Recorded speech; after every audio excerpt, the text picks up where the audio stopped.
the constitutional commissions and independent officers were established by the Constitution of Kenya 2010 to not only discharge their specific individual mandates as stipulated under the Constitution, but to also meet the common objective of protecting the sovereignty of the people of Kenya, securing observance by all state organs of democratic values and principles, and promoting constitutionalism. This year, 2022, is unique as a unique year for the CCIOs. The Forum of Chairs is marking 10 years of existence, and equally, most of the member institutions happen to have just turned 10 years a couple of years or months ago, or are turning 10 years since their establishment. Pursuant to this common objective as defined under Chapter 15 of the Constitution, the chairpersons of constitutional commissions and holders of independent office decided to establish a collaborative and consultative forum to provide an avenue for collaboration and consultation without compromising the independence of each of the institutions. There has always been an issue of budget deficits. And most of the commissions are being challenged by this in as far as the execution of their mandate is concerned. But I'm happy that now the judiciary has been able to get that judiciary fund, which was a constitutional requirement, but was not implemented. So there are also some of the powers that have been given by the constitution, but when it comes to execution, it becomes a challenge. To fulfill their individual and collective mandate, it was crucial that this forum holds regular consultative meetings to discuss how best to discharge their responsibilities and to explore ways and means of strengthening their partnerships in order to enhance the oversight rules. To mark the 10 years, the forum lined up a series of activities to celebrate and highlight their achievements. Some of the key activities are as highlighted below.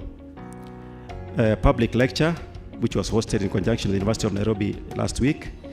We've had a series of media engagements, and yesterday we had the profound privilege of paying a courtesy call to His Excellency President Uhuru Kenyatta, the President of the Republic of Kenya. Every year, the forum holds a conference to take stock on progress made in policy, legal, and regulatory reforms, in addition to reviewing the development of related institutional frameworks. And to celebrate 10 years since the establishment of the forum, all CCIOs evaluated their performance as conferred to them by the Constitution and other statutes, and as highlighted in the compendium themed Taking Stock that will be unveiled shortly.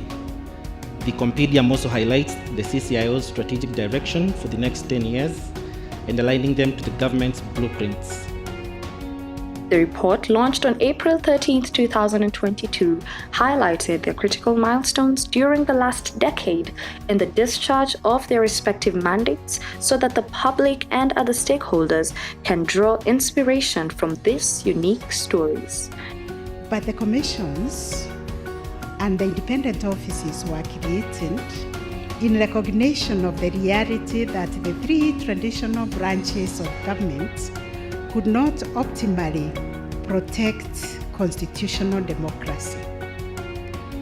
Owing to a troubled history of non-adherence to the Constitution and the rule of law, and based on the emerging need to ring-fence the operations of selection and also to shepherd our democratic governance.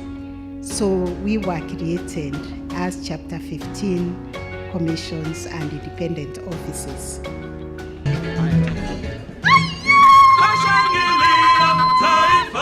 So let us display the compendium. Let's display it.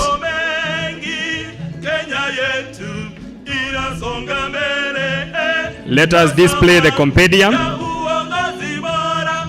The report also highlights the CCIO's key plans and agendas for the next 10 years, aligning them to our various strategic plans and the government's blueprints.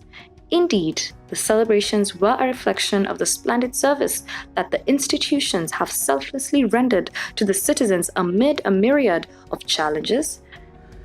What we have done is to make sure that everybody particularly looks at Chapter 4, which is on human rights, fundamental rights, and adheres to that chapter. Looking at the fact that the National Gender and Equality Commission came into being in that chapter, Article 59, Sub-Article 4 and 5. The event ended with a call to the CCIOs to continue safeguarding the sovereignty of Kenyans by championing for democracy and upholding good values and principles.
Get